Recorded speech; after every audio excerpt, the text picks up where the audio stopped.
তাছাড়া দাদা ভাই, আজকেরও খবরে দেখলাম ইন্ডিয়ার প্রধানমন্ত্রী নরেন্দ্র মোদীজি বলেছেন যে बांग्लादेश में जो कुछ भी हुआ है कि वहाँ हिंदू, वहाँ के अल्पसंख्यक, उस समुदाय की सुरक्षा। বাংলাদেশের জন্য কোনো সংখ্যালঘুদের উপরে বা হিন্দুদের উপরে বলেন বা অন্য কোনো ধর্মের উপরে যেন কোনো রকম নির্যাতন না হয়। হ্যাঁ হ্যাঁ, আসলে দাদা ভাই আপনিও কথা খারাপ কিছু বলেন নাই।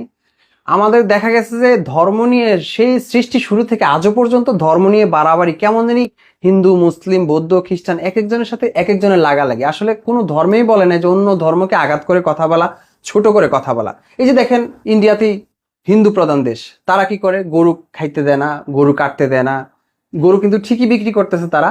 তারপর আমাদের ইন্ডিয়াতে বাবরি মসজিদ, এটা ভাঙা নিয়ে কত তুলপাড় সৃষ্টি হলো। হয়তো আপনি সৃষ্টিকর্তাকে একভাবে ডাকছেন, আমি অন্যভাবে ডাকছি, এইটুকুই তো পার্থক্য, তাই না? তাহলে কেন আমরা নিজেদের মধ্যে এত দাঙ্গা হাঙ্গামা তৈরি করছি? যাই হোক, এই কোথায় তুমি নাস্তা নিয়ে আসতেছো না কেন?